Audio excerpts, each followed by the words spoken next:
Presta Premium Women's Wear. Let your body love it. Aishwarya கருத்தரித்தல் மையங்களில் ஜனவரி 30 முதல் பிப்ரவரி 5 வரை இலவச ஆலோசனை சிகிச்சைகளில் சிறப்பு சலுகை.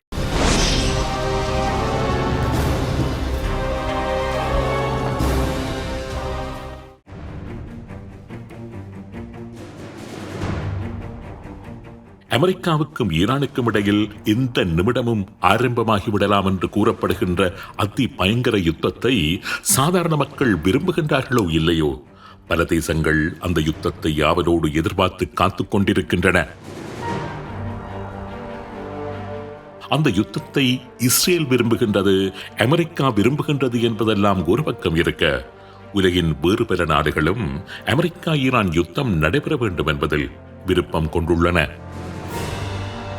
ஈரானுடனான ஒரு நீண்ட யுத்தத்திற்குள் அமெரிக்கா ஒருவேளை சிக்கப்பட்டு விட்டால், உக்ரைன் களமுனைகளில் இருந்து சிறிது காலத்திற்காவது அமெரிக்கா ஒதுங்கி நின்றாக வேண்டிய நிர்பந்தம் உருவாகிவிடும் என்பதால் அமெரிக்கா ஈரான் யுத்தத்தை ரஷ்யா விரும்புகின்றது. அமெரிக்காவின் முழு கவனமும் ஈரானுடனான யுத்தத்தில் குவிந்து விட்டால், தனக்கு மூச்செடுத்துக் கொள்வதற்கு ஒரு கால அவகாசமும் தாய்வான் மீது படையெடுப்பதற்கான நியாயப்பாடும் கிடைத்துவிடும் என்று சீனா நினைக்கின்றது. ஈரானில் அமெரிக்காவுக்கு சிறிய அடியாவது பட்டு கொஞ்சம் பெரிய காயம் ஏற்பட்டுவிட்டால், ஐரோப்பாவை விரோதிக்கும் போக்கையும் நீட்டோவை உதாசீனம் செய்யும் காரியங்களையும் அமெரிக்கா, குறிப்பாக ட்ரம்ப், சிறிது காலத்திற்காவது அடக்கியே வாசிப்பார் என்பது ஐரோப்பிய நாடுகளின் எதிர்பார்ப்பு. கனடா, இந்தியா போன்ற நாடுகளுக்கும் இதுபோன்ற விருப்பம் மனதளவில் இருந்தே தீரும். ஆக அமெரிக்க ஈரான் யுத்தம் ஒன்று மூண்டுவிட்டால், அதனால் ஏற்படக்கூடிய பாதகங்கள் அனைத்தையும் கடந்து ட்ரம்பின் மூக்கு எப்படியாவது அங்கு சிறிய அளவிலாவது உடைந்துவிட வேண்டும் என்கின்ற அவா பல நாடுகளுக்கும் இருக்கின்றது. உலக சண்டியனாக வலம் வர ஆரம்பித்துள்ள ட்ரம்பின் உடல் மொழி, அவர் மற்ற நாடுகளை துச்சமாக மதித்து உதாசீனம் செய்து வருகின்ற போக்கு, நட்பு நாடுகளையே ஆக்கிரமிக்க முனைகின்ற அவரது செயல், இவை அனைத்திலும் ஒரு மாற்றம் பெற வேண்டுமானால் எங்காவது அவர் ஒரு பெரிய அடியை வாங்கி கட்டிக் கொள்ள வேண்டும் என்ற விருப்பம் பல நாடுகளுக்கும் இருக்கின்றது. அமெரிக்காவுக்கும் ஈரானுக்கும் இடையில் நடக்கின்ற இழுபறியில் ஈரான் மண்கவிவிடக் கூடாது என்கின்றதான பெரிய வாஞ்சை சீனாவுக்குத்தான் அதிகம் இருக்கின்றது. சீனாவின் எரிபொருள் கொள்வனவில் அதனது மிக முக்கியமான நட்பு சக்தி ஈரான் தான். ஈரானை மையப்படுத்தித்தான் சீனாவின் பெல்ட் அண்ட் ரோட் இனிஷியேட்டிவ் முதற்கொண்டு அதனது எதிர்கால கேந்திர நகர்வுகள் அத்தனையும் இருக்கின்றன. ஈரானில் சீன முதலீடுகள் மாத்திரம் சுமார் $400 பில்லியன். ஈரான் மாத்திரம் அமெரிக்காவின் ஒரு அடிமை நாடாக மாறிவிட்டால், சீனாவின் எதிர்கால கனவுகள் அத்தனையுமே கேள்விக்குறியாகிவிடும். அதனால் எந்த வகையிலும் ஈரான் வீழ்ந்துவிடக் கூடாது என்பதில் சீனா மிக மிக முனைப்பு காண்பித்து வருகின்றது. கடந்த ஒரு வாரத்தில் மாத்திரம் பெருந்தொகையிலான ஆயுதங்களை சீனா ஈரானுக்கு அனுப்பி வைத்துள்ளது. கடந்த ஒரு வாரத்தில் மாத்திரம் சுமார் 26க்கும் அதிகமான சீன ராணுவ சரக்கு விமானங்கள் ஈரானுக்கு ஆயுத தளபாடங்களை அள்ளிச் சென்று கொட்டியிருப்பதாக மத்திய கிழக்கு தகவல்கள் கூறுகின்றன. High technology equipments, anti-ship missiles, air defense systems, long-range surface-to-air missiles components, advanced radar systems, electronic warfare suits, unmanned aerial vehicle subsystems போன்றன ஈரானுக்கு சீனாவினால் வழங்கப்பட்டிருக்கலாம் என்று கூறப்படுகின்றது. குறிப்பாக அமெரிக்காவின் ஸ்டெல்த் ரக விமானங்கள் மற்றும் ஏவுகணை ஆபத்துக்களை கையாளுவதற்கு சீனாவின் நவீன HQ-9 மற்றும் HQ-19 சிஸ்டம்ஸ் ஏவுகணை தொகுதிகளையும் ஈரானுக்கு சீனா வழங்கியிருக்கலாம் என்று கூறப்படுகின்றது. ரஷ்யாவும் ஈரானுக்கு S-400 நவீன விமான எதிர்ப்பு ஏவுகணை தொகுதிகளையும் சுகாய் Su-35 4th ஜெனரேஷன் ஏர் சுப்பீரியாரிட்டி ஃபைட்டர்ஸையும் வழங்கியுள்ளதாக இஸ்ரேலிய ஊடகம் ஒன்று தகவல் வெளியிட்டுள்ளது. மிக முக்கியமாக ரஷ்யாவின் அதிசக்தி வாய்ந்ததும் ஸ்டெல்த் ரக விமானமுமான சுகாய் Su-57 சண்டை விமானங்களையும் ரஷ்யா ஈரானுக்கு வழங்க முன்வந்துள்ளதான ஆவணங்கள் ஊடகங்களில் கசிந்துள்ளன. ஊடகங்களில் கசிந்துள்ள ஆவணங்களின் அடிப்படையில் குறைந்தது 16 சுகாய் Su-35 விமானங்களை ரஷ்யா ஈரானுக்கு வழங்குவதற்கு ஒப்புக்கொண்டிருந்தது தெரிய வந்துள்ளது. இதுவரை எத்தனை சுகாய் Su-57 விமானங்களை அது ஈரானுக்கு வழங்கியிருக்கின்றது என்கின்ற விடயம் வெளியாகவில்லை. அந்த விமானங்கள் அத்தனையும் ஈரானுக்கு வந்து சேர்ந்து விட்டனவா என்கின்ற தகவல் வெளியாகவில்லை என்றாலும் ஒரு சில விமானங்களாவது ஈரானுக்கு இதுவரை கொண்டு வந்து சேர்க்கப்பட்டிருக்கலாம் என்றே ஊடக தகவல்கள் கூறுகின்றன. அதேபோன்று ரஷ்யா தனது மிகவும் சக்தி வாய்ந்ததும் அன்ஸ்டாப்பபிள் என்று கூறப்படுகின்றதுமான இஸ்கண்டர் பாலிஸ்டிக் ஏவுகணைகளையும் ஈரானுக்கு வழங்கியுள்ளதாக ஈரானிய ஊடகமான தஸ்னிம் நியூஸ் ஏஜென்சி செய்தி வெளியிட்டிருந்தது. உக்ரைன் மீது ரஷ்யா இஸ்கண்டர் பாலிஸ்டிக் ஏவுகணைகள் கொண்டு தாக்குதல் நடத்திய போது அதனை தடுத்து நிறுத்த முடியாமல் அமெரிக்காவின் பேட்ரியட் மற்றும் தாட் போன்ற ஏவுகணை எதிர்ப்பு பொறிமுறைகள் தடுமாறியதாகவும், அதே இஸ்கண்டர் தற்பொழுது ஈரானின் கரங்களில் இருப்பது உண்மையானால் அமெரிக்காவின் விமானத்தாங்கி கப்பல்களுக்கும் வளைகுடாவில் உள்ள அமெரிக்க தளங்களுக்கும் இஸ்ரேலுக்கும் பாரிய சிக்கல்கள் நிச்சயம் ஏற்பட்டே தீரும் என்று கூறுகின்றார்கள் போரியல் வல்லுநர்கள். இந்த பின்னணியில் அமெரிக்காவின் கரங்களில் தற்பொழுது இருக்கின்ற அல்லது இருக்கலாம் என்று நம்பப்படுகின்ற மிக முக்கியமான ஒரு ஆயுதம் பற்றி சாடைமாடையாகவும் சில சந்தர்ப்பங்களில் நேரடியாகவும் கூட வெளியாகிக் கொண்டிருக்கின்ற செய்திகள் தொடர்பாக நாம் நமது பார்வையை செலுத்தியே ஆக வேண்டும். அமெரிக்காவிடம் இருப்பதாக கூறப்படுகின்ற அந்த ரகசிய ஆயுதங்களில் ஒன்றை டிஸ்கம்போபியுலேட்டர் என்று அடையாளப்படுத்துகின்றார் அமெரிக்க அதிபர் டொனால்ட் ட்ரம்ப். தமிழில் கூறுவதானால் எதிரியை குழப்பமடைய வைக்கின்ற, எதிரியை தடுமாற வைக்கின்றதான ஒரு வகை ஆயுதம் என்று கூறலாம்.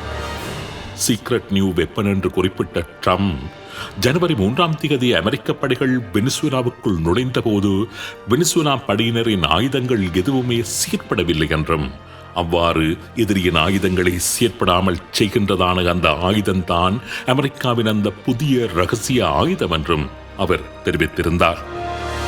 இது பற்றி தனது ஓவல் அலுவலக உரையின் போது கோடிட்டு காண்பித்திருந்த ட்ரம்ப் அமெரிக்காவின் அந்த ரகசிய ஆயுதம் பற்றி பேசுவதற்கு தனக்கு அனுமதி இல்லை என்றும் கூறியிருந்தார்.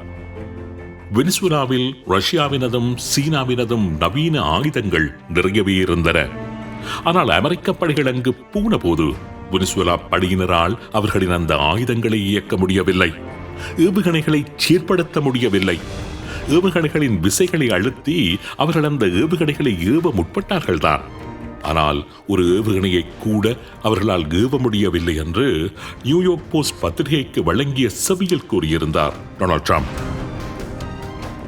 இந்த இடத்தில் வெனிசுவேலா அதிபர் நிக்கலஸ் மடுரோவை கைப்பற்றுவதற்காக அமெரிக்கா மேற்கொண்ட ஆபரேஷன் அப்சல்யூட் ரிசால்வ் படை நடவடிக்கையில் உயிர் தப்பியிருந்த ஒரு வெனிசுவேலா படை வீரரின் சாட்சியையும் நமது நேயர்களுக்கு ஞாபகப்படுத்த விரும்புகின்றேன். அந்த வெனிசுவேலா படை வீரர் இவ்வாறு சாட்சி பகர்கின்றார். நாங்கள் காவல் கடமையில் ஈடுபட்டுக் கொண்டிருந்தோம். திடீரென்று எங்களுடைய ரேடர்கள், ஏவுகணைகள், தொடர்பாடல் கருவிகள் அத்தனையும் இயங்க மறுத்துவிட்டன. அதனைத் தொடர்ந்து ஏராளமான ட்ரோன்கள் எங்களை நோக்கி விரைந்து வந்தன. எங்களுக்கு என்ன செய்வது என்று புரியாமல் திகைத்து போய் நின்று கொண்டிருந்தோம். அதனைத் தொடர்ந்து 8 உலங்க வானூர்திகள் அங்கு வந்தன. அவற்றில் இருந்து சுமார் 20 வரையிலான படை வீரர்கள் இறங்கி எங்களை நோக்கி வந்தார்கள். அவர்களது கரங்களில் இருந்த ஆயுதங்களை நாங்கள் எமது வாழ்நாளில் இதுவரை பார்த்திருக்கவும் இல்லை, கேள்விப்பட்டிருக்கவும் இல்லை. எங்கள் துப்பாக்கிகளை விட பல மடங்கு சக்தி வாய்ந்த ஆயுதங்கள் அவை. தொழில்நுட்ப ரீதியாக எமது கற்பனை கட்டாத அளவுக்கு நவீனமானவைகளாக இருந்தன. அதன் பின்னர் அங்கு நடந்தது வெறும் சண்டைகள் மாத்திரமல்ல, அழிவுகள். எங்களை அழிக்கின்ற காரியம் மாத்திரம்தான் அதன் பின்னர் அங்கு நடந்தது. நாங்கள் சில 100 படை வீரர்கள் அங்கு நின்றிருப்போம். ஆனால் அவர்களது ஆயுதங்களில் இருந்து புறப்பட்ட தோட்டாக்கள் எங்களை நிலைகுலிய வைத்திருந்தன. மிகவும் துல்லியமாக எங்களை வந்து தாக்கி அழித்தன. நான் நினைக்கின்றேன், நிமிடம் ஒன்றிற்கு குறைந்தது 300 குண்டுகளாவது அவர்களது ஒவ்வொரு ஆயுதங்களில் இருந்தும் வெளிவந்திருக்க வேண்டும். அதனைத் தொடர்ந்து அவர்கள் ஏதோ ஒரு காரியத்தை செய்தார்கள். அவர்கள் என்ன செய்தார்கள் என்று என்னால் இப்பொழுது உறுதியாக கூற முடியவில்லை. அது ஒரு வகையிலான வித்தியாசமான சத்தம், விவரிக்கவே முடியாத ஒரு சத்தம். எனது தலைக்கு உள்ளிருந்து வெடிப்பது போல உணர்ந்தேன். அந்த சத்தத்தினால் எனக்கு ஏற்பட்ட தாக்கம் மிகவும் கொடியதான ஒரு தாக்கம். எங்கள் மூக்குகளில் இருந்து இரத்தம் வடிய ஆரம்பித்தது. எங்களில் சிலர் இரத்த வாந்தி எடுக்க ஆரம்பித்து விட்டார்கள். அப்படியே கீழே விழுந்து விட்டோம். எழுந்து நிற்கக்கூட எங்களால் முடியவில்லை. இவ்வாறு அந்த வெனிசுவேலா வீரர் சாட்சி பகர்கின்றார். அது அமெரிக்காவின் சோனிக் வெப்பனாக இருக்கலாம் என்று கூறுகின்றார்கள் சில ஆய்வாளர்கள். இது போன்ற பல ரகசிய ஆயுதங்களை அமெரிக்கா வளைகுடாவுக்கு நகர்த்தி வருகின்றது என்று கூறுகின்ற ஊடகங்கள் ஈரான் களமுனைகளில் இதுபோன்ற ஏராளமான புதிய ரகசிய ஆயுதங்களை அமெரிக்கா பரீட்சித்து பார்க்கலாம் என்றும் கூறுகின்றார்கள். கடந்த உண்மையின் தரிசனம் நிகழ்ச்சியில் நான் கூறியது போல வருகின்ற நாட்களில் வளைகுடா களமுனையில் நாம் ஏராளமான அதிசயங்களை பார்க்க இருக்கின்றோம். எமது வாழ்நாளில் இதுவரை கேட்டிராத புதிய புதிய ஆயுதங்கள் பற்றியெல்லாம் கேள்விப்படப் போகின்றோம். போரியல் தொடர்பான பாடங்களில் நாம் இதுவரை கற்றிராத வித்தியாசமான களமுனை வியூகங்களை எல்லாம் தரிசிக்கப் போகின்றோம். ஆனால் அந்த யுத்தத்தில் இருந்து நாங்கள் எல்லாம் தப்பி பிழைப்போமா என்பதுதான் முன் இருக்கின்ற விடை தெரியாத கேள்வி.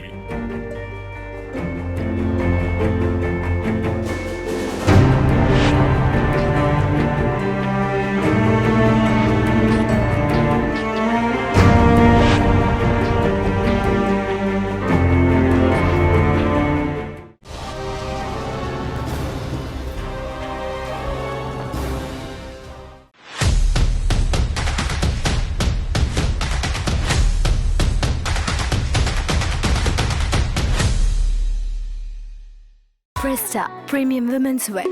Let your body love it. Aishwarya கருத்தரித்தல் மையங்களில் ஜனவரி 30 முதல் பிப்ரவரி 5 வரை இலவச ஆலோசனை சிகிச்சைகளில் சிறப்பு சலுகை.